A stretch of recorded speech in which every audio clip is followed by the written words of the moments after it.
at a building here in Mount Dora, and up underneath at the bottom of the building were these two bottles sitting on the doorstep, side by side, just like that. And I actually, I couldn't believe what I was seeing.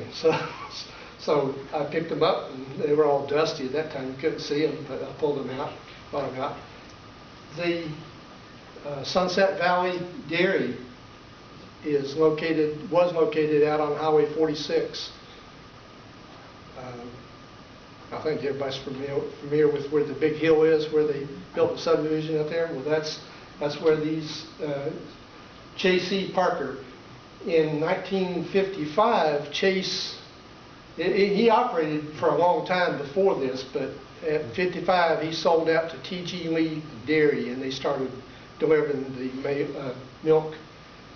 So these two are side by side, and that's really all I've got. I've got a lot of stories, but is the little one a milk bottle too? It probably was cream. I'm suspicioning. That Parker is the same Parker that had the downtown grocery. Don't know. Chase E. Parker. I don't know if anybody knows that or not. Gene Hammond's parents owned that market, that dairy. Gene Hammond's, yeah. That's her current name, Gene Hammond, but I can't remember her maiden name. So is it still sitting on the stoop of a house? It was on the original doorstep, and what they did was they built a portion of the house right over top of it. I didn't even move that. They didn't even move it. It was still sitting there to be picked up on the step. Just Just like that.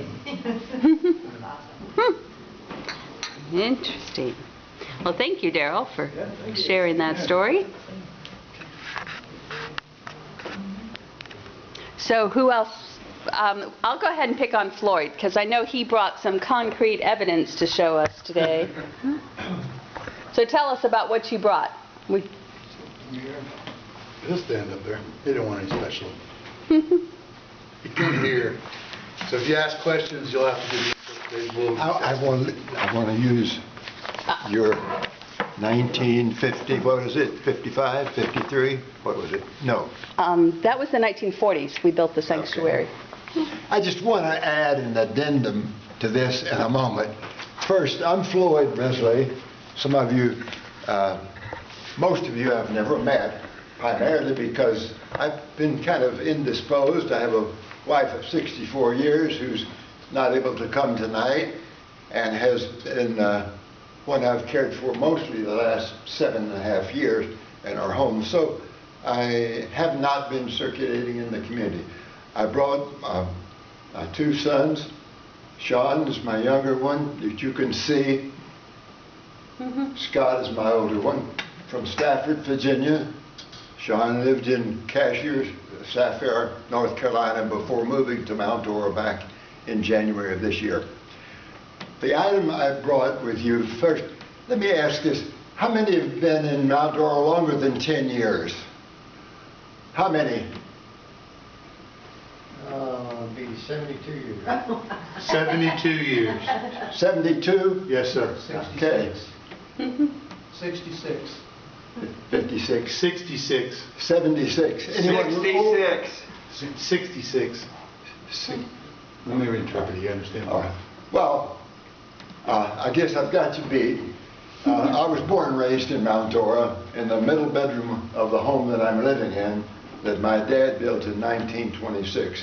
You'll have to do the math, but I was born in 1932, December, and have spent many years away from Mount Dora, like everybody else, being, quote, successful.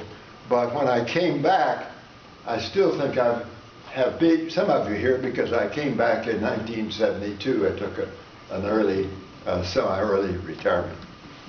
I even want to add an addendum, and then I want to show you my example. I don't know that Janet knows this even, and I didn't bring the bulletin, but in 1953, my grandmother was a partner in providing an expansion of the mezzanine of the Methodist Church, and I think it was about 1951 or 2.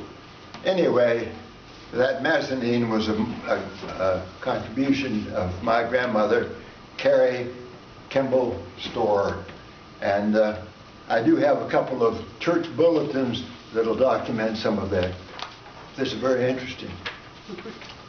I never saw this picture, but I know exactly where it was, because after that, one year it became a Sunoco service station, gas station, and then you know the story since then.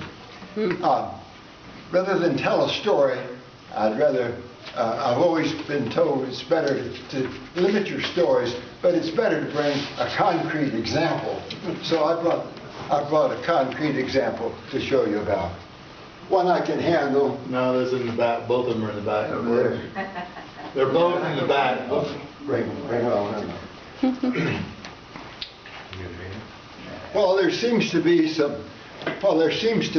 question as who maybe did some of the earliest concrete work in Mount Dora, and I don't doubt that there were others that were involved, but my dad did a lot of the original work, and I brought a couple of concrete examples. You can see them afterwards if you want.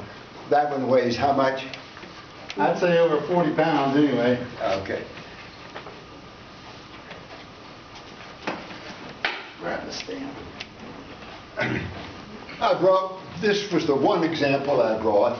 This is a lead stamp, signature stamp that's got, you can't see it, but it's postcard size, about 4 by 6, C.S. Risley, Mount Dora. That burned in a fire in 1929, Wow. and this is what's Wow. remains of it. You can get what the real thing looks like as you come up afterwards here.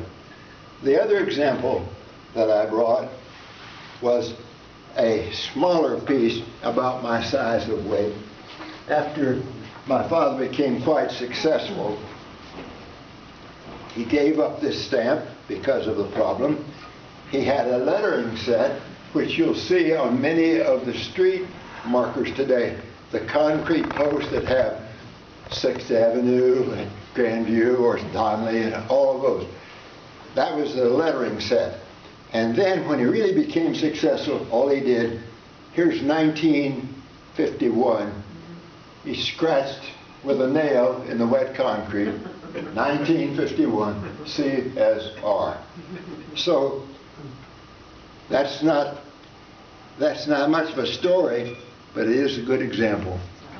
I'll be open to questions and let Scott or Sean handle most of it, because of my hearing is not as good as it should be. Thank you, Janet. Thank you. Does anybody have a question? Yeah, Are there some questions that? Yes. Scott, I have seen the stamp that is in the big concrete block there around town. Sure. Are there still? There's still we located about a half a dozen, I think. Okay. There used to be hundreds of them. Right. Yeah. Yeah. And even the old parks down. All the houses that you see about a 4-foot rumble, like rolling type, that's my grandfather's mold. Okay. And then, of course, Lakeside Inn was he had a part in that as well. Was there, was that Address your dad pretty that had pretty the- loud and a little bit slowly. Your dad that had the, down where the Mount Dora Growers was, Was it your dad that had down near the Mount Dora Growers? had his business behind there. Did your dad have his business behind the Mount Dora Growers? The co-op over the overpass here in Mount Dora? Yes, I'm sure he did. How much? I cannot tell you how much. yeah. He I have no idea. He could do about 5 blocks at a time. Now my dad used to have the original block and brick machines on the property. They sold them to somebody. When did you sell the block machines? They were sold in 1973 at what might be best called salvageable prices. But the original concrete mixer that mixed all the concrete for both my home in 1926, and let's go back to the earliest entrance to the Lakeside Inn, probably 1910 or so, were made on an Ideal block machine manufactured 1908. So that's the first of the blocks that you see in most of the foundations, of which are faced either with what Judy Pendleton called the Risley block. She called it stone, but Dad called it a rock face block. And the other pattern in the machine was just a panel, straight panel block, of which my home is an example. And the home is, y'all probably recognize it on Tremaine Street. It's the stone house, the gray stone house on Tremaine. Any other questions or comments? If I could just answer the question that's been bugging me since I've lived here. On Baker, On Tremaine. no, on Oh. Baker Street, I want to say almost at 3rd, anyhow, at the driveway down by the street, it said, I think it says Frank Kinney, 1947, and it's stamped, it's beautiful. And I always wonder, I mean, I've written my name and other stuff with, Sure. with my finger or something, but this is stamped, the name in 1947, is that? Dad, the gentleman staying at around Baker Street and 3rd, there's some concrete work done in which it was nicely stamped Frank Kinney. I think it's. Frank Kinney, 1947. All right. He's wondering if that was your dad's stamp work. It could very well be his work. Is it lettering? The lettering. I'm sure that the stamp, the letterings were probably available then. I don't have them today. Okay. They were like a lot of other leftovers that were liquidated. Yeah. Yeah. Well, that's.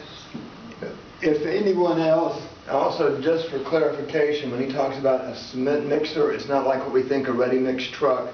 It was actually a single-stroke drum-type mixer that originally was pulled by a mule that he affectionately refers to as Maggie Mule, which also lived on the back half of their current property there off between Tremaine Street and Grandview.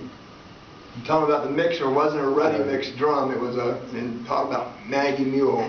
all the equipment, the concrete block machine, the brick machine, and the roofing tile machine are in perfect shape today, restored by a man that's in Sarasota, Florida, and he will bring all that to one of the major equipment shows in Fort Meade, west of Avon Park, that they have 2 big shows coming in during the winter, and he will know, he will have it all restored.